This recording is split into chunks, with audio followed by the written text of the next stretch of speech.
Allah, yaitu hari Sabat. Seperti yang saya katakan bahwa saya akan bawakan 10 perintah Allah ini diakhiri di hukum yang keempat, hukum Sabat ini. Dan setelah itu hukum yang kelima sampai ke 10 mungkin di pertengahan tahun baru saya akan bawakan lagi, saudara. Tujuannya kenapa? Supaya kita enggak monoton ya gitu, sebetulnya nggak jenuh. Ya sebetulnya saya pribadi nggak jenuh, saudara. Tapi saya belajar memahami, saudara. Kalau dengar 10 perintah udah begal dulu kan, saudara, gitu ya. Tapi memang sebetulnya penting sekali 10 perintah ini, saudara. Sangat penting, sangat penting. Kuduskanlah hari Sabat. Saudara, saya akan bacakan hukum yang keempat ini ya. Ingatlah dan kuduskanlah hari Sabat. Beristirahatlah. Beristirahat dan berhubungan dengan bait Allah. Jadi gini, saudara. Ingatkan dan kuduskan hari Sabat. Jadi arti gini. Hari Sabat itu adalah hari yang sangat berhubungan dengan bait Allah. Ya, ini perhatikan, saudara. Hari Sabat itu berhubungan dengan bait Allah. Nah, kita gereja saat ini bukan bait Allah, saudara. Beda, ya. Tapi lalu bagaimana relevansinya dengan kita saat ini? Nanti akan saya jelaskan. Sebab hukum Sabat itu kekal. Hukum Sabat itu tetap berlaku sampai ke dalam kerajaan surga. Sebab hukum Sabat itu selain berhubungan dengan bait Allah, juga hukum Sabat artinya beristirahat bersama Allah. Beristirahat bersama Allah. Kita harus pahami itu ya, hukum Sabat seperti itu. Beristirahat bersama Allah. Dan di dalam perjanjian lama hukum Sabat itu sangat berhubungan dengan bait Allah, dan itu identik, tidak bisa dipisahkan. Ya. 6 hari lamanya engkau akan bekerja dan melakukan segala pekerjaanmu, tetapi hari ke-7 adalah hari Sabat Tuhan Allahmu. Maka jangan melakukan segala pekerjaanmu, engkau dan anak-anakmu laki-laki, atau anakmu perempuan, atau hambamu laki-laki, atau hambamu perempuan, atau hewanmu, atau orang asing di tempat kediamanmu. Sebab 6 hari lamanya Tuhan menjadikan langit dan bumi, laut dan segala isinya, dan ia berhenti pada hari ke-7. Itulah sebabnya Tuhan memberkati hari Sabat dan menguduskannya. Saudara, kalau kita lihat 10 perintah Allah ini dari Keluaran pasal 20 ayat 3 sampai 17. Itu kata kudus. Perhatikan. Kata kudus itu hanya ada di hukum yang keempat ini. Perhatikan, saudara. 10 perintah Allah ini, kata kudus itu hanya muncul di hukum yang keempat. Hanya muncul di hukum yang keempat. Ini maksudnya apa, saudara? Kalau kita lihat dari Kejadian pasal 1. Ya, lihat dari Kejadian pasal 1, bagaimana Allah kronologisnya menciptakan alam semesta, khususnya bumi ini. Dia ciptakan semuanya. Dan di ayat yang ke-30 Kejadian pasal 1 dikatakan apa? Dia menciptakan dan semua baik adanya, baik adanya. Nah, hukum Sabat secara literal, secara hukum itu disahkan oleh Tuhan di Keluaran pasal 20 ini. Yaitu 10 perintah Allah atau 10 hukum Allah. Tapi sebelumnya hukum Sabat ini sudah berlaku sejak zaman penciptaan. Hukum Sabat ini berlaku sejak zaman penciptaan. Jadi di dalam 10 perintah Allah ini ada beberapa hukum yang secara prakteknya, secara kenyataannya itu ada di dalam Kejadian pasal 1. Nah, Kejadian pasal 2-nya, itu ayat 1 sampai 3. Itu dengan sangat jelas sekali Tuhan berkata, 6 hari lamanya Allah menciptakan langit bumi bla bla bla. Lalu hari ke-7 hari beristirahat. Kita nggak boleh bekerja. Jadi khusus buat kita bersekutu dengan Allah. Itu maksudnya hari Sabat. Nah, saudara, juga hukum Sabat selain ada di dalam Kejadian pasal 2 ayat 3 sampai 4. Ayat 1 sampai 3 maksudnya. Hukum keluarga, hukum rumah tangga juga ada di dalam Kejadian pasal 1. Jadi 10 perintah Allah, hukum yang keempat hari Sabat, Hukum kelima, hormati ayah dan ibumu. Nah, kata hukum kelima, hormati ayah dan ibumu, ini bicara apa? Bicara rumah tangga, bicara keluarga.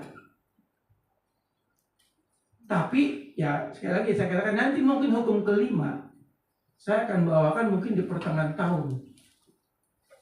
Supaya saudara nggak bosan. Jadi, hukum keluarga itu udah ada di Kejadian pasal 1 ayat 27 dan 28. Nanti sudah baca lah, saya nggak usah sebutin ayatnya ya. Nah, saudara, jadi betapa hukum Sabat ini kudus dan kekal. Hari Sabat itu hari keberapa? Hari ke-7. Hari ke-7 itu hari Sabtu. Hari Sabtu. Hari Minggu ini hari pertama kita. Tapi kenapa kok sekarang kita dalam perjanjian baru berpindah dari hari ke-7 menjadi hari ke-1? Nah, nanti ntar di sini saya jelaskan supaya kita ngerti. Saudara,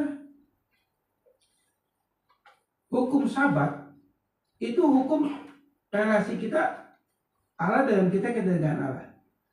Lalu hukum keluarga itu adalah relasi kita dengan orang-orang yang terdekat dengan kita, orang tua dengan anak-anak dengan orang tua. Keluarga. Tapi hukum keluarga dimulai dari mana? Dimulai dari hormati ayah dan ibumu. Itu paling penting, itu basic dalam sebuah rumah tangga. Kalau kita tidak bisa menghormati ayah dan ibu kita, Tuhan katakan apa? Umur kita pendek. Bicara umur pendek bukan berarti kalau gitu cepat mati. Enggak, bukan ke situ pengertian umur pendek. Pengertian usia kita enggak lanjut, artinya apa? Berkat dan pemeliharaan Tuhan itu enggak ada pada kita. Saya singgung sedikit mengenai hukum keluarga. Hormati dan ayah dan ibu. Saudara, kalau kita pelajari hukum kelima ini, sejahat apapun orang tua kita, sekejam apapun orang tua kita, kita tetap harus menghormati. Sekalipun orang tua kita jahat, sekalipun orang tua kita kurang ajar sama kita, nggak perhatian, nggak tanggung jawab sama kita, tapi tetap kita harus menghormati orang tua kita. Itu wajib hukumnya. Itu harus. Nggak kompromi, saudara.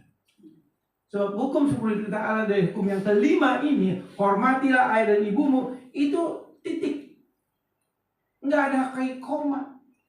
Hormatilah ayah dan ibumu kecuali bla bla bla, nggak ada. Jadi artinya apa? Sekali lagi saudara, sekejam apapun orang tua kita, sejahat apapun orang tua kita, setegas apapun orang tua kita, kita tetap harus menghormati. Kalau kita nggak bisa menghormati ayah dan ibu kita, nggak mungkin kita bisa menghormati Tuhan. Bohong besar. Kalau kita nggak bisa mengasihi orang tua kita, nggak mungkin kita bisa mengasihi Allah. Sebab orang tua kita adalah wakil daripada Allah. Saya pernah mengurus satu rumah tangga, ya. Orang tuanya itu papanya, ayahnya, ya, ayahnya. Itu hidupnya hidup penuh dengan perzinahan, saudara. Ya. Selama hampir 20 tahun hidup dalam perzinahan. Sampai istrinya, anaknya udah kepahitan sekali, saudara. Padahal anaknya ini satu kampus dengan saya waktu di Ripo. Nah, saudara, dia cerdas, pengetahuan teologinya bagus. Tapi ketika saya layani, kepahitan sama orang tua itu selalu datang. Dia bilang, saya mengasihi papa saya tahu, saya menghormati papa saya tahu, tapi saya membenci dosanya. Betul, itu nggak salah, dan itu Alkitab ajarin itu, saya bilang. Tapi saya bilang, kamu mencampur adukan benci kamu sama perbuatannya sama orang tua kamu, itu nggak boleh dipisahkan. Sebagaimana Tuhan benci dosa, tapi Tuhan mengasihi manusia. Kita harus bisa memisahkannya. Nah, praktek itu mulai dari keluarga. Nangkap saudara. Sampai saya bilang ke anaknya ini, kamu pernah ajak makan papa kamu? Oh belum pernah. Nah sekarang kamu lakukan. Nggak bisa. Harus bisa. Kalau kamu mengaku kamu mengasihi Tuhan, kamu menghormati Tuhan, kalau kamu nggak bisa menghormati papa kamu, nggak ada artinya. Percuma saya bilang. Teman-teman teologi kamu buat apa saya bilang? Cuma hanya di ini saya bilang. Puji Tuhan dia prakteknya juga. Tapi tetap dia belum bisa memisahkan antara kebencian terhadap dosa papanya sama pribadi papanya, belum bisa memisahkan. Dan itu memang peperangan, pergumulan. Ya mungkin kita juga sama. Kita campur aduk dengan orang yang kita tidak suka perbuatannya dengan pribadi orang itu sendiri. Kita harus bisa memisahkannya, saudara. Benci perbuatannya, tapi kita nggak boleh benci orangnya. Itu firman Tuhan yang mengajarkan, saudara. Dan itu dimulai dari keluarga. Sampai situ dulu, saudara. Itu nanti pertengahan tahun ya. Kita masuk ke hukum 10 perintah Allah, hukum yang keempat. Karena memang kalau membahas tentang hukum kelima itu menarik sekali, saudara. Menarik sekali, tapi belum waktunya, saudara. To be continue ya. Oke, lanjut. Klik. Hukum Sabat ditempatkan pada hukum keempat. Ya. Sebagai hukum final relasi Allah dengan orang pilihannya, ada penekanan kalimat kuduskanlah. Tadi saya katakan dari hukum 10 perintah Allah ini, dari ayat 3 sampai ayat 17 di kedua pasal 20 dan di ulangan pasal 5 juga kembali diulangi. Itu dikatakan hari Sabat itu kudus. Dan hari Sabat adalah hukum final. Hukum keempat ini hukum final. Hukum final antara relasi kita Allah dengan kita dengan Allah. Sebab kita tahu relasi kita dengan Allah dengan kita ada 4 hukum. Ayat ketiga, jangan ada padamu Allah lain di hadapan. Yang kedua, jangan kamu membuat patung bla bla bla bla, betul? Ayat yang ketiga, jangan menyebut nama Tuhan Allahmu dengan sembah. Yang keempat, kuduskan hari Sabat. Saudara, jadi ya, hukum keempat ini final dari relasi kita dengan Allah dengan kita. Sekarang kita percuma kita bisa menjalankan 10 perintah Allah, tapi kita tidak ada relasi dengan Allah, itu nggak ada artinya, saudara. Percuma dan sia-sia. Begitu ya. Jadi hukum keempat ini final ya, relasi kita dengan Allah dengan kita, dan ada penekanan kuduskan. Kata kuduskan di situ artinya kadas. Kadas dibuatnya kados, ya. Itu dipisahkan dari dunia artinya. Jadi umat Israel, ya, perhatikan umat Israel setelah dipilih Allah secara bangsa di dalam Keluaran pasal 19, di mana Allah sudah memberikan label status kepada bangsa Israel, kamu adalah bangsa yang kudus. Kalau sudah baca 5 kitab Musa, sudah akan banyak ketemu tentang status bahwa bangsa Israel bangsa yang kudus. Bangsa yang kudus. Lalu pertanyaannya, apakah Allah nggak tahu bobroknya bangsa Israel, rusaknya bangsa Israel, mentalnya, bobroknya, keras kepalanya itu jelas sekali. Tapi Allah katakan tetap kamu adalah bangsa yang kudus. Dan ini hak prerogatif Allah. Di dalam perjanjian lama aja di mana Taurat begitu berlaku, tetap Allah mengatakan kepada bangsa Israel, kamu umat yang kudus. Artinya apa? Kita dipisahkan, bangsa Israel dipisahkan dari lingkungannya. Kita tahu di dalam bangsa Israel ada banyak bangsa-bangsa lain, suku-suku lain yang penyembah berhala. Makanya ketika bangsa Israel masuk ke tanah perjanjian, Allah katakan apa kepada Musa lalu turunkan ke Yosua.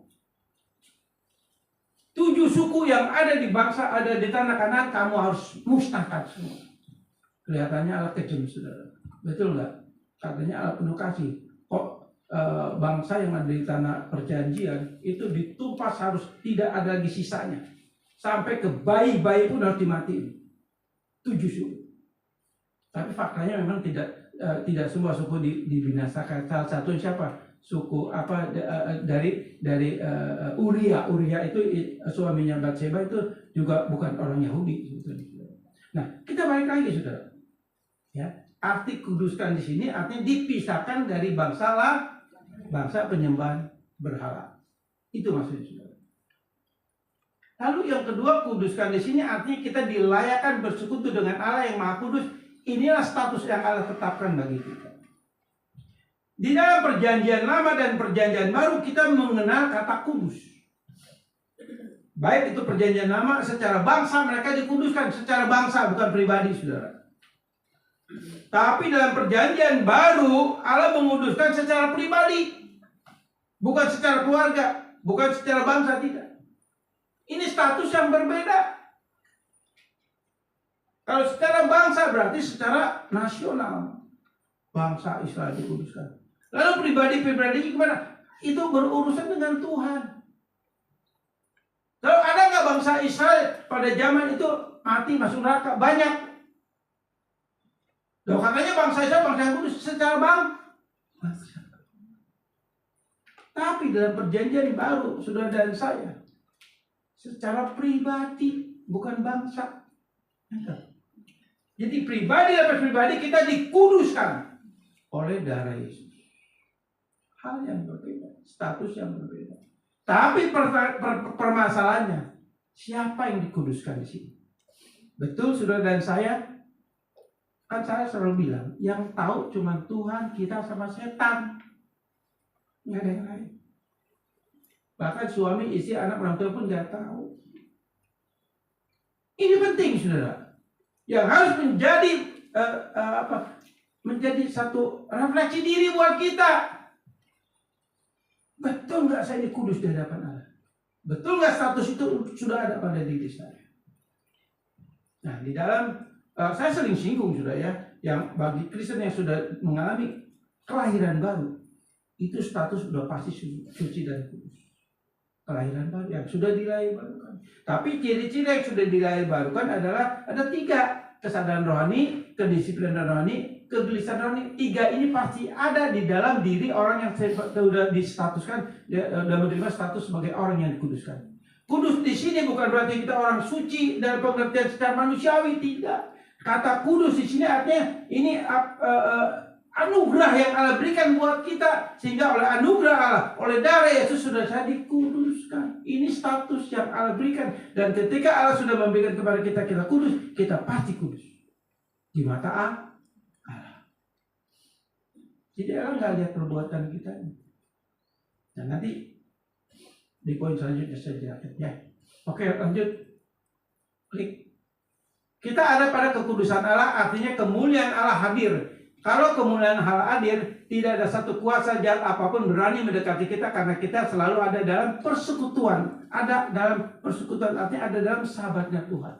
Sahabat dalam perjanjian lama itu hanya matok kepada hari ke-7.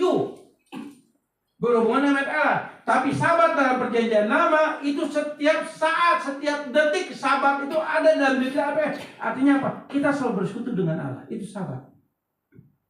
Nah, di sini hal yang menarik, saudara.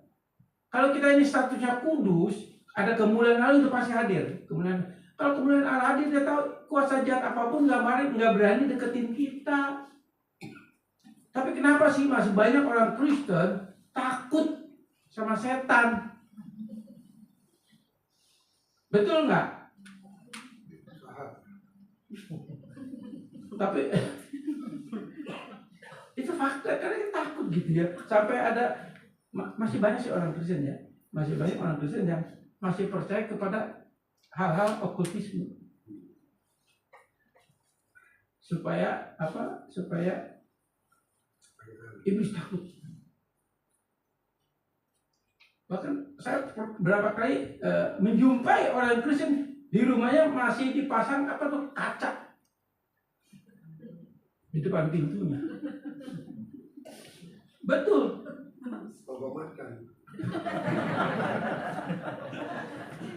Masih ada, saudara. Saya pernah satu jemaat di tempat ini, saudara. Saya tegur, kenapa kamu ada? Dasarnya apa?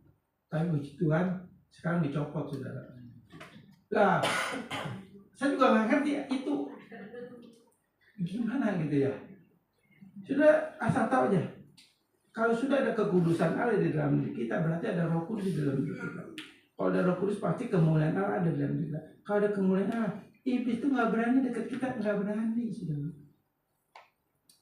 Nggak berani, dia takut, dia melihat cahaya Allah di dalam diri kita.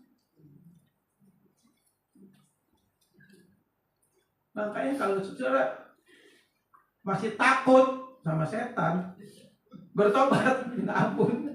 Status saudara apa gitu, ngerti nggak saudara?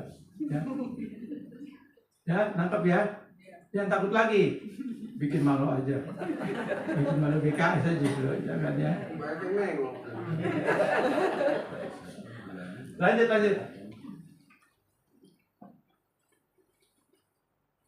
Tanpa mengerti hukum ke-1 dan sampai ke-3, tidak akan pernah mengerti hukum Sabat. Maksudnya apa nih?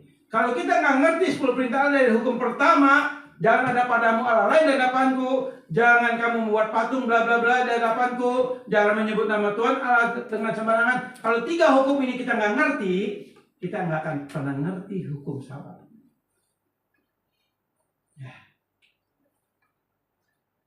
Jadi betapa pentingnya hukum yang pertama, yang kedua, dan yang ketiga. Itu saya udah bawain sudah. Saya nggak tahu saudara masih hafal apa enggak, diperhatiin enggak, saya nggak tahu. Saya nggak mau pusing lagi saudara. Udah urusan saudara itu sama Tuhan. Iya kan capek saya juga. YouTube-nya ada, mau dilihat boleh, nggak dilihat boleh, nggak apa-apa saudara. Tapi kalau sudah nggak ngerti hukum pertama, jangan ada padamu Allah lain, jangan kamu buat patung bla bla bla, jangan menyebut nama Tuhan dan sembarangan, kita nggak akan bisa ngerti apa itu Sabat. Atau kita ngerti secara kognitif aja, secara pengetahuan aja kita ngerti hukum Sabat, tapi Sabat itu tidak ada di dalam hidup kita, tidak ada di dalam roh kita, nggak ada artinya saudara. Tong kosong bunyinya nyaring, begitu saudara. Jadi jelas sekali hukum pertama apa sih? Hukum pertama ya harus mengenal Allah dengan benar. Sebab bersekutu bersama Allah, kalau kita nggak mengenal Allah yang benar, nggak bisa. Kita harus kenal dulu pribadi Allah itu siapa. Itu hukum yang pertama kan. Saya udah jelasin sampai 5 kali khotbah kalau nggak salah. Lalu hukum yang kedua, tanpa dilahirbarukan atau natural kita disucikan, tidak mungkin kita bisa melihat Allah. Jadi kalau kita sudah dilahirbarukan, otomatis kita bisa melihat Allah yang kudus dan suci dengan mata iman kita. Kita bisa melihat Allah yang benar. Lalu hukum yang ketiga apa? Kita diberikan hati yang menghormati Allah dan benar, Allah yang benar, dan memanggil Allah itu dengan iman. Artinya apa? Kita diberikan hati untuk menghormati dan menghargai Allah. Saya nggak tahu sekarang apakah sudah ada rasa hormat kepada Allah. Yang tahu kan saudara. Saat ini saudara ibadah dan saudara percaya Dia hadir. Saat ini Tuhan berfirman kepada kita lewat hambanya, lewat saya.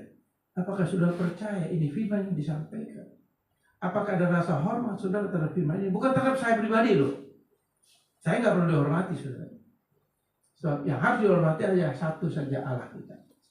Dan kalau kita bisa menghormati Allah, kita bisa menghormati sesama. Itu pasti.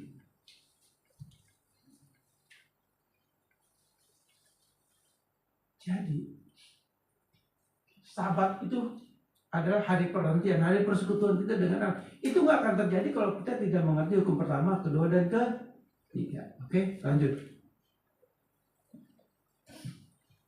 Hukum Sabat dijadikan hukum keempat, cara Allah membangun keintiman yang kudus dalam bentuk ibadah. Dalam bentuk ibadah. Jadi hukum Sabat ini ada dijadikan hukum keempat, cara Allah membangun keintiman yang kudus dalam bentuk ibadah. Jadi ketika Allah menciptakan langit, bumi, manusia, dan seluruh alam semesta ini, di hari yang ke-7 Allah berhenti. Allah beristirahat. Tujuannya apa? Ayo beristirahat bersamaku. Aku berikan waktu.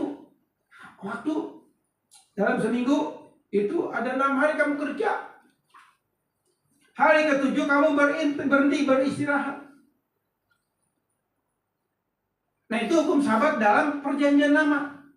Dan bangsa Israel betul-betul melakukan itu. Begitu ketat dia melakukan hukum Sabat.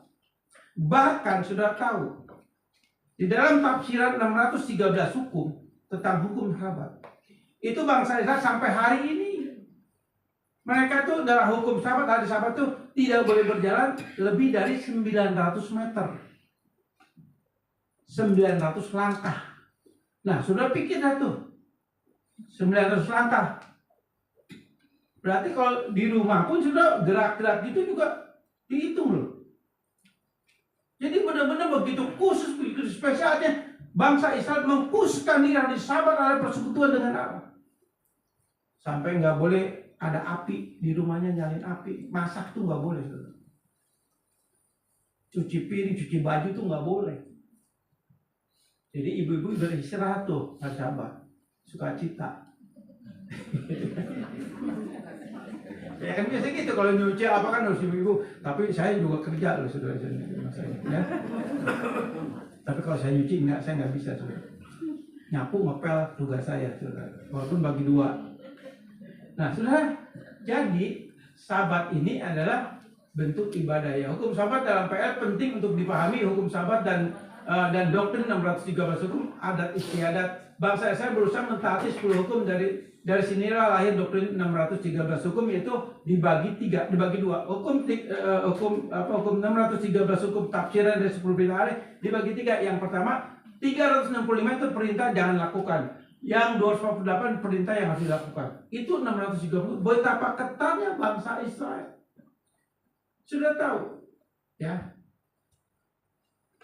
Bangsa Israel yang namanya perintah jangan lakukan itu makan, minum, itu ada aturannya. Ya kalau kita kan enggak, makan kadang-kadang di warteg kaki di atas sebelah. Betul enggak? Ya kan sambil di rumah sambil angkat kaki begitu kan? Iya kan? Santai. Ya betul enggak? Makan, enggak disiplin. Ya santai kan begitu. Minum asal ambil air taruh tutup kan begitu. Tapi 613 hukum cuci gelas aja itu ada caranya. Nyuci gelas belum? Nyuci piring ada caranya. Tidur aja ada caranya. Duduk aja ada caranya. Nggak ada segila ini saudara. Aturan betul gini hukum. Saya belajar saudara. Duduk ada ya caranya. Pakai baju ada caranya. Ya kalau sekarang kan yang ke gereja kadang-kadang juga suka ada nenek borong gitu ya kan. Dia nggak bisa. Ya ini saya bicara ini nyata. Itu 613 hukum begitu ketatnya sehingga bangsa saya takut jatuh dalam dosa. Cuci piring, cuci baju. Udah pokoknya kalau kita jadi orang Yahudi saudara, ngikutin ini gila saudara. Stres, betul. Berat saudara. Karena mereka tidak mau melanggar 10 perintah Allah yang adalah hukum moral yang suci. Dan akhirnya apa? Akhirnya bangsa Israel terpakunya sama 613 hukum. Bukan inti dari 10 perintah Allah yang enggak, udah keluar jalur. Jadi yang diikuti tafsirannya terus sampai zaman Yesus pun mereka tetap mengikuti tafsirannya. Yang disebut kata Yesus hukum adat istiadat. Jadi hukum adat istiadat bangsa Israel adalah hukum tafsiran dari 613 hukum sehingga hukum itu menjadi adat istiadat, menjadi kebudayaan rohani bangsa Israel sampai hari ini. Sudah tahu di tempat ratapan mereka berdoa di tembok ratapan itu tinggal pondasi bait Allah. Itu kalau berdoa sudah ini tembok ya. Itu kalau udah berdoa itu nggak boleh begini mantatin, nggak boleh sudah. Mundur berapa langkah baru balik. Saat itu baik pondasi bait Allah disembah. Tujuannya bukan menghormati bait Allah itu. Saking begitu luar biasa. Disiplin banget. Gimana dengan kita di sini? Kita tahu rumah Tuhan itu ini kita. Ini rumah Tuhan secara kebersamaan, secara ibadah. Di dalam ibadah ini disebut rumah Tuhan, yes, rumah Tuhan. Tapi rumah Tuhan yang asli adalah diri kita. Tapi tetap rumah Tuhan ini harus kita jaga, harus kita hargai. Ini rumah Tuhan walaupun ruko. Tapi rumah Tuhan tempat kita bertemu dengan Allah di sini, bersekutu bersama-sama, memuji dan menyembah Allah. Harus kita rawat. Kan kita tahu ini tempat kita bersekutu, gitu ya. Ya, lanjut. 613 hukum bukanlah firman Tuhan, tadi sudah dijelaskannya, tapi tafsiran dari imam dan ahli Taurat waktu itu pada zaman Nehemia ya dibuatnya. Tafsirnya dibuat pada zaman Nehemia. Dan itu tahun 700 sebelum Masehi kurang lebih. Nah, salah satu tujuan agar bangsa Israel jangan melanggar hukum Sabat, salah satunya nih ya. Dari 613 hukum ini ada hukum Sabat. Nah, tetapi jawab Yesus kepada mereka di dalam Matius pasal 15 ayat 3, mengapa kamu pun melanggar perintah Allah demi adat istiadat nenek moyangmu?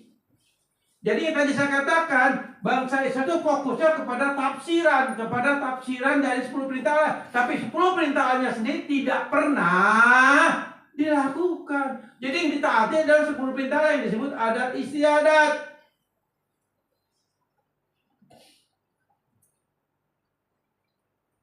Sekarang juga sama. Ada banyak hamba Tuhan pembicara yang sembarangan menafsirkan firman Tuhan menurut seleranya, menurut pengetahuannya. Itu nggak boleh, saudara. Karena ada etika daripada firman Tuhan ini. Tidak bisa nafsir seenaknya perut, saudara. Seenaknya otak kita nggak bisa. Firman ini kudus dan suci, ada aturan-aturan yang harus kita pahami.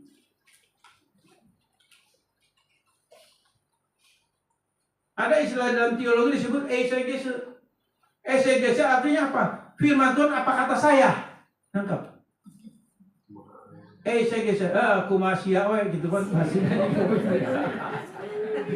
Ya, gimana kamu? Jadi maunya saya tafsirin. Kan dalam istilah teologi eisegese menafsirkan firman Tuhan itu apa kata saya? Kan harusnya eisegesis. Artinya apa? Saya menafsirkan, saya harus mengerti firman Tuhan, apa kata firman Tuhan, apa kata teks. Nah itu apa kata teks itu perlu belajar, perlu punya pengetahuan. Kalau nggak gitu nggak bisa. Maka dari itu ada yang namanya kita belajar teologi. Nah di sini ada PA, tapi yang hadirnya separuh lagi, gua nggak ada. Nggak tahu kenapa malas atau gimana ya. Malas kali ya. Tapi coba saudara, karena kalau kita belajar kita akan ngerti, saudara, ya. Ya tentang yang waktu pernah saya katakan, dan bisa nggak sih Tuhan Yesus jatuh dalam dosa ketika dia di dunia ini? Ada yang bilang bisa, ada yang bilang tidak. Kalau kita belajar dengan benar tentang antropologi Kristen, tentang kristologi, di mana pribadi Yesus ketika dia menjadi manusia, dia adalah 100% manusia, di mana setiap detik dia bisa saja jatuh dalam dosa sambil dia menuju kayu salib. Tapi firman Tuhan katakan apa? Dia taat setia sampai mati. Jadi Yesus itu nggak main-main, saudara.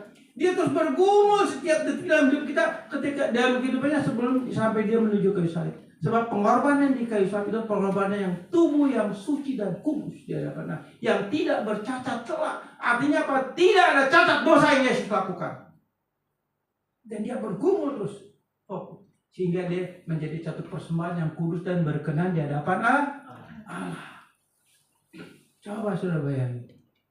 Jadi bisa jatuh dalam dosa dia. Saya memang masih banyak yang nggak ngerti karena nggak belajar, saudara. Dan masih banyak lain lagi tentang keselamatan lah, bisa hilang apa ya. Belajarlah kita dengan benar ya. Oke, nah lanjut. Inilah jebakan hukum Sabat yang dilegalkan oleh bangsa Israel. Nah ini kata jebakan kan kata konotasinya negatif, sudah betul nggak? Menjebak apa? Ya, kita harus ngerti bahwa hukum Sabat adalah jebakan dari bangsa Israel. Kenapa jebakan hukum Sabat ini dilegakan oleh bangsa Israel, dan juga ada beberapa sinode gereja yang sekarang kembali ke hari Sabtu. Itu melegalkan hukum Sabat. Hukum Sabat nggak seperti itu, saudara. Kita lihat esensinya, intinya apa, maksudnya apa, itu yang penting. Bukan terpaku sama harinya itu, Sabtunya itu. Ya memang di dalam hukum perjanjian lama, Sabat itu total mutlak hari Sabtu, titik, nggak bisa diganggu. Tapi kan itu berhubungan dengan bait Allah. Sekarang bait Allah ada nggak? Ada. Gitu ya. Inilah yang harus kita pahami, dan 613 hukum dari 613 dan tuntutan hukum Taurat ini digenapi oleh Allah melalui Kristus. Roma 8 ayat 3. Jadi gini, saudara. Hukum Sabat jebakan buat bangsa Israel sehingga mereka terjebak sampai hari ini. Bahkan sekali lagi ya, ada 1-2 gereja mungkin yang kembali ke hari Sabtu. Saya nggak usah sebutin namanya ya, kode etik lah ya. Tapi sudah tahu lah. Kristen apa tuh yang melakukan hukum Sabat di hari Sabtu? Oke, nah, saudara, itu melegalkan Sabat secara harfiah. Nggak bisa begitu. Kan tadi saya katakan kita harus melihat hukum Sabat dari perjanjian lama dan perjanjian baru. Dan hukum Sabat itu kekal adanya dan tetap berlaku sampai ke dalam kerajaan surga, tetap berlaku. Jadi hukum Sabat itu tetap berlaku ya, tetap berlaku. Sebab itu hukum orang yang dari Allah. Nah, saudara, Roma 8 ayat 3 firman Tuhan katakan apa? Apa yang tidak bisa kita lakukan di dalam kehidupan kita sebagai manusia yang terbatas ruang dan waktu, sebagai manusia yang masih hidupi natur dosa kita dalam tubuh daging ini, sudah dilakukan oleh Yesus di atas kayu salib. Artinya apa? Ketidakmampuan kita dari tuntutan hukum Sabat, hari Sabtu dan lain sebagainya, berhubungan dengan bait Allah dan lain sebagainya, itu sudah Tuhan lakukan di atas kayu salib dan selesai. Jadi berarti Yesus sudah menanggung semua itu dan sudah melakukannya itu. Kita cuma tinggal percaya sama yang namanya Yesus Kristus Tuhan. Jadi jelas sekali. Tapi kita lihat lagi nanti hukum Sabat dari perjanjian lama itu seperti apa. Tadi kan saya katakan hukum Sabat dari perjanjian lama adalah hukum yang tidak bisa dipisahkan dengan bait Allah. Nah sekarang bait Allah sudah ada, masih ada nggak? Nggak ada. Dan itu Tuhan sendiri yang berkata bahwa nanti satu hari tidak satu batu pun tersisa dari bait Allah ini. Tuhan sudah nubuatkan. Artinya berpindah Sabat dari bait Allah kepada diri kita. Ya, oke. Lanjut. Sabat artinya berhenti, beristirahat dan saat teduh. Sabat hukum kerinduan, Sabat sebagai hukum kerinduan Allah terhadap kekasihnya, saudara dan saya. 1 Korintus 3:16 dikatakan apa? Tubuh kita ini adalah baitnya roh. Rumahnya Tuhan itu tubuh kita, itu 1 Korintus 3:16. Jadi bait Allah sudah nggak ada, tapi tubuh kita lah yang menjadi baitnya Tuhan. Baitnya Allah itu diri kita sendiri. Jadi hukum Sabat sekarang berlaku di dalam kehidupan kita setiap hari dalam kehidupan kita, dimanapun kita berada dalam keadaan apapun, dalam 1 hari 24 jam, hukum Sabat tetap berlaku dalam kita dan Sabat selalu ada dalam diri kita. Karena kita selalu ada menyatu, manunggal dengan Roh Allah. Itu hukum Sabat. Jadi kemanunggalan kita dengan Roh Kudus. Karena Roh Kudus sudah ada di dalam natur rohani kita. Dan dia bersekutu dengan kita setiap hari dalam hidup kita. Ya, itu Sabat. Nah, selanjutnya, hukum Sabat berhubungan dengan bait Allah tidak bisa dipisahkan dengan bait Allah. Ini perjanjian lama dan keintiman mesra dengan Allah. Imamat 23 ayat 7-8 ya. Saya nggak perlu bacakan, nanti suruh baca di rumah aja ya. Ini Imamat 23 ayat 7-8 ini bicara mengenai bait Sabat dan bait Allah, hubungannya. Begitu ketatnya bangsa Israel, dan hukum itu pun hukum yang Allah berikan kepada bangsa Israel, di mana begitu ketatnya Sabat tidak bisa terpisah dengan bait Allah. Ini satu kesatuan, satu paket, paket, oke ya, satu paket. Nanti sudah baca di Imamat 23 7-8 ya. Tulis, catat atuh. Saya baca lagi lama lagi saudara, ya kan ini udah cukup ini ya. Pertemuan, nah jadi Sabat itu juga pertemuan kita dengan Allah secara perjanjian lama, disebutnya avoda. Avoda itu artinya, salah satu arti avoda itu beribadah ya. Avoda artinya mengabdikan diri dalam bentuk ibadah. Nah seperti kita saat ini avoda, kita mengabdikan diri bersama kepada Allah. Jadi kita ini benar-benar harus mengabdikan diri. Sudah tahu,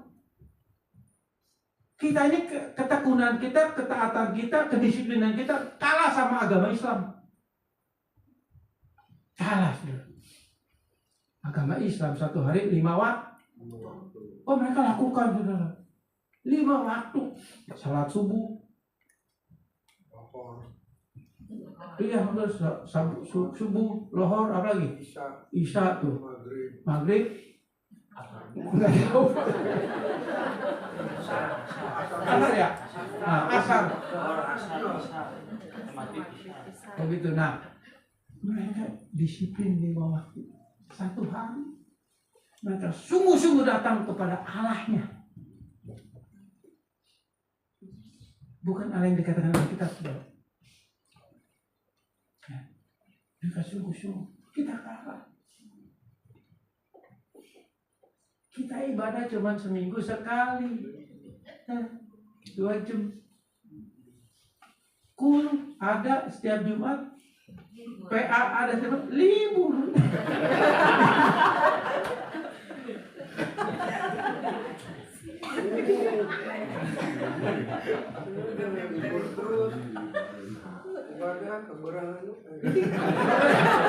Oke lah, anggap aja ya. Seminggu kita cuma ibadah hari Minggu sama hari Jumat full atau PA. Ini kaum ibu belum ada nih, harusnya kaum ibu ada. Mereka sehari 5 waktu. Nah,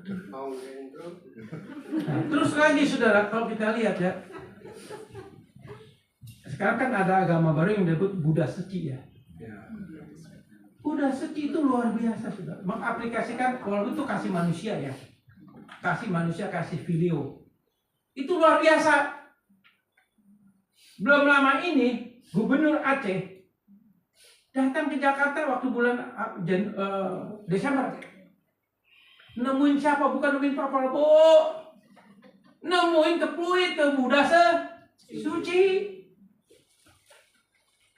Ini gubernur minta Buddha Suci membangun rumah 1000 rumah. Coba sudah bayangin. Nggak ada datang ke gereja tuh, nggak ada tuh.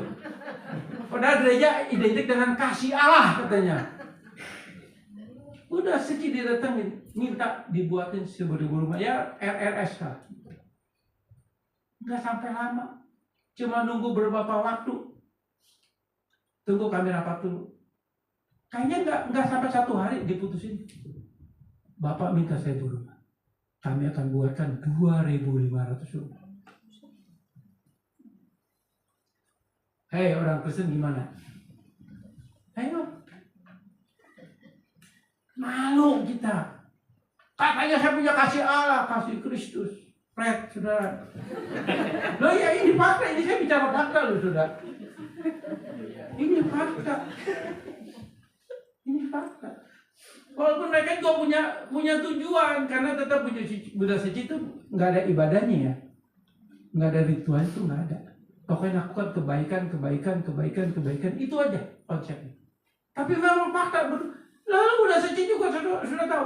Dia bangun universitas Muhammadiyah, universitas NU dibangun gratis. Itu udah terkenal saudara. Udah tahu kebaikannya Cohosimnya tuh. Ngerti nggak Cohosim? Cohosim kebaikan kan ya? Nggak ngerti juga Pak. Ngerti Pak Cohosim? Nggak ngerti juga. Masa nggak ada yang ngerti? Oh yang Cohosim? Nggak tahu juga.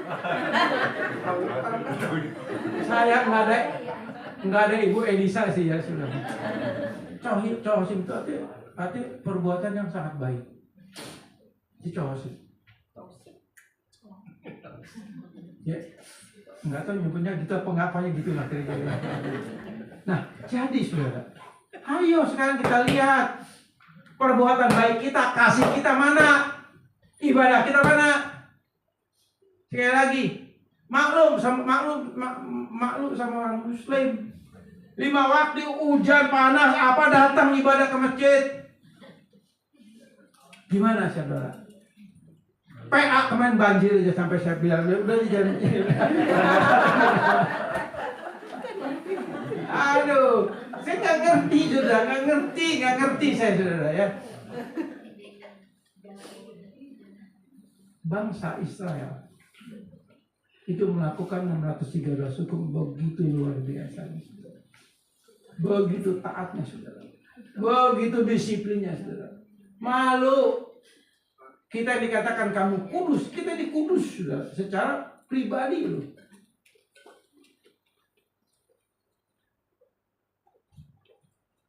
Kalau Tuhan izinkan nanti Natal tahun ini, mungkin tema saya dari sekarang saya kasih tahu dulu. Apa? Biar tahu siapa apa. Kasih bocoran. Tema kalau Tuhan izinkan tema Natal kita nanti adalah Natal membuat Yesus menangis. Nah, mungkin ya ini fakta. Ini Alkitabiah loh, saudara. Bukannya kayak saya Natal yang membuat Kristus menangis. Kalau Tuhan izinkan temanya itu. Dan itu memang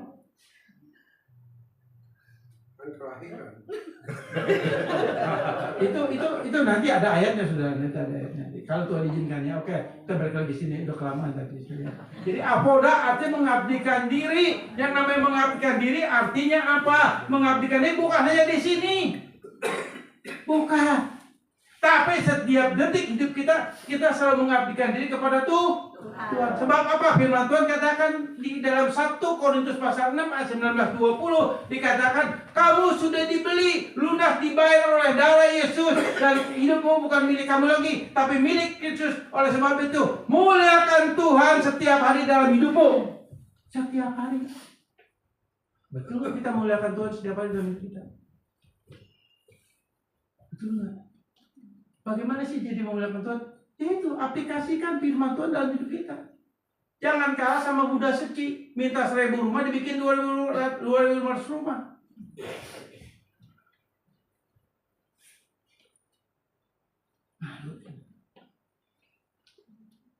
Luar biasa. Ayo kita belajar. Padahal kita punya roh tuh. Ya lanjut. Hukum Sabat dari kacamata hukum adat istiadatnya bangsa Israel dan bagian dari hukum seremonial dan ibadah. Nehemia 10 ayat 33 saya nggak usah bacakan. Nah yang tadi saya katakan Sabat tidak bisa dipisahkan dengan Bait Allah. Oke? Nah Imamat 26 ayat 2 dikatakan kamu harus memelihara hari Sabatku dan menghormati tempat kudusku, itu Bait Allah. Akulah Tuhan. Ayat ini menjelaskan bahwa hari Sabat identik dengan Bait Allah. Jadi Bait Allah, konsep Bait Allah dalam perjanjian lama di saat ini dalam perjanjian baru tidak berlaku lagi dalam konsep Sabatnya. Secara ritualnya, oke? Lanjut. Lalu apakah Sabat tidak berlaku lagi? Tidak berlaku lagi secara ritual. Secara ritual Sabat tidak berlaku lagi, tapi esensinya, ya perhatikan, esensinya atau konsepnya, objeknya tetap berlaku, yaitu ibadah minggu ini dalam nama Yesus.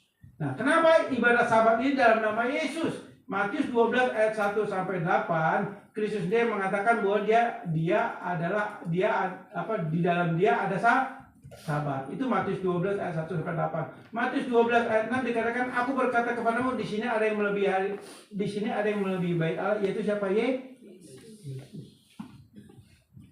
Yesus kan ada di mana? Secara Tritunggal, ada di dalam naturo kita.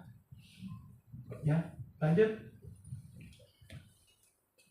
Saat teduh dan terhubung dengan Allah setiap saat. Markus 2 ayat 27 sampai 28 dikatakan ini Yesus adalah Tuhan, aku adalah Tuhan atas hari Sabat. Yesus objek dari hari Sabat. Yesus adalah Tuhan atas Sabat yang menentukan hukum Sabat. Hukum Sabat adalah firman Allah. Firman Allah adalah identitas yang itu identitas Yesus sendiri. Jadi artinya apa?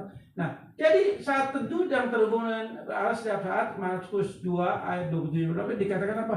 Akulah Tuhan atas hari Sabat. Akulah Tuhan atas hari Sabat. Dan ingat saudara, Yesus adalah legislator, ya, legislator dari firman Allah, legislator daripada hukum Sabat. Artinya apa?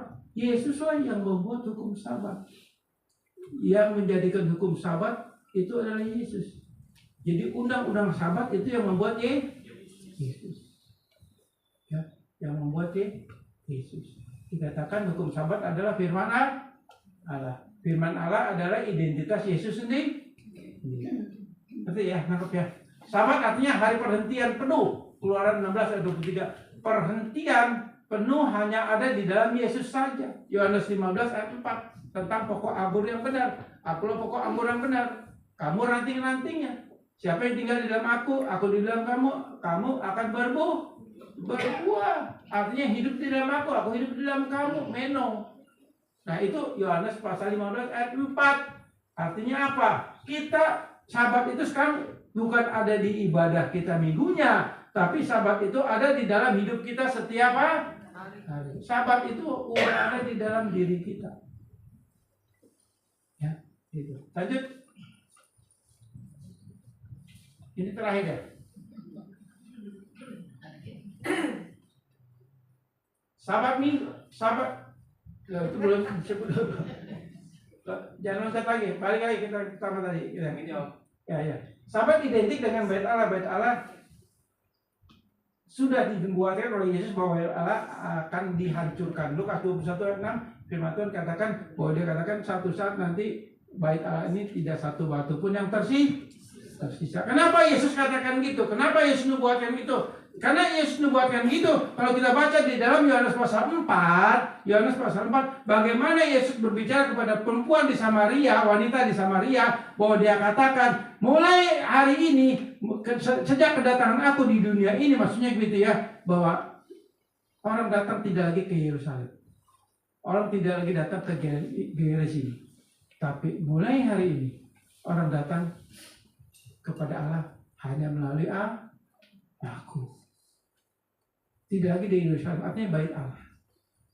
Dan betul, tahun 70 Masehi, Jenderal Titus meruntuhkan bait Allah dan tidak akan dibangun lagi. Tapi memang nanti di dalam eskatologi, di dalam akhir zaman, satu saat bangsa Israel akan bangun lagi bait Allah. Tapi bait Allah yang akan dibangun itulah kalau nanti, perhatikan sudah, akhir zaman. Banyak cerita akhir zaman. Oh, tandanya gini-gini. Jangan terlalu dipercaya.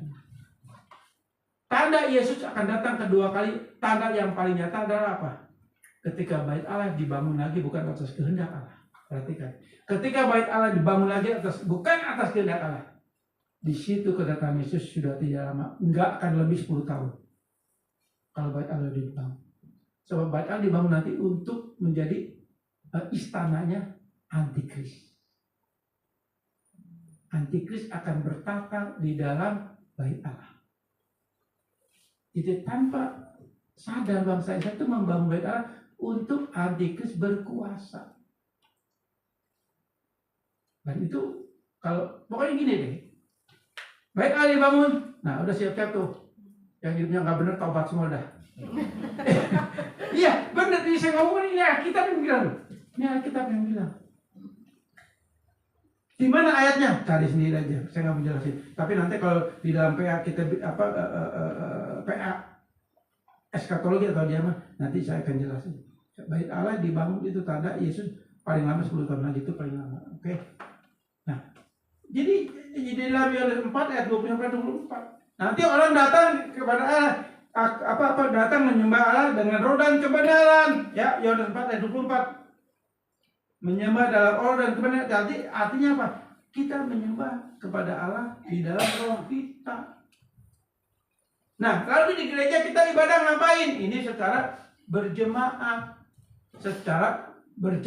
gitu, bersama-sama. Tapi ibadah yang sesungguhnya adalah di dalam kehidupan kita setiap hari. Roma 12 ayat 1 dan 2 itu jelas sekali dikatakan. Kita harus mempersembahkan hidup kita untuk Tuhan. Itulah ibadah yang sejati. Itu ada Roma 12 ayat 1 sampai 2. Ya. Masih ada? Satu lagi sudah ya. Sabat Minggu dalam hukum PB merujuk kepada TV-nya mati. Ya.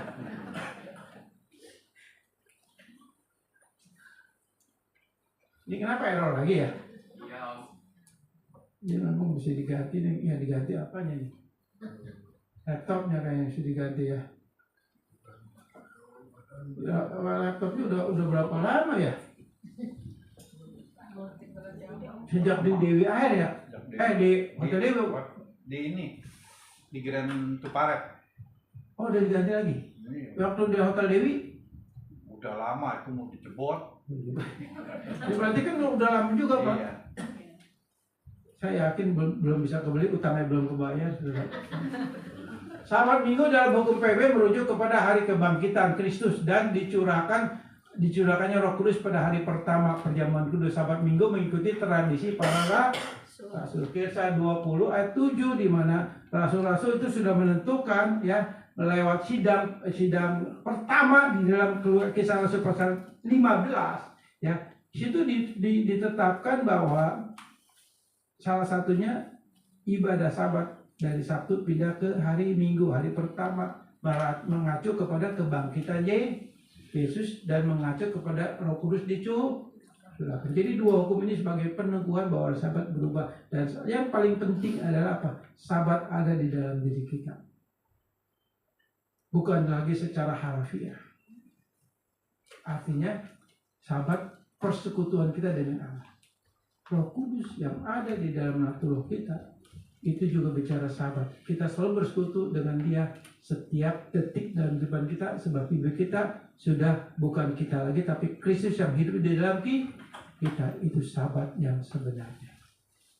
Jadi Sabat kekal, dan Sabat adalah hari perhentian kita bersama Allah, hari persekutuan kita dengan Allah, dan persekutuan dengan Allah itu sudah ada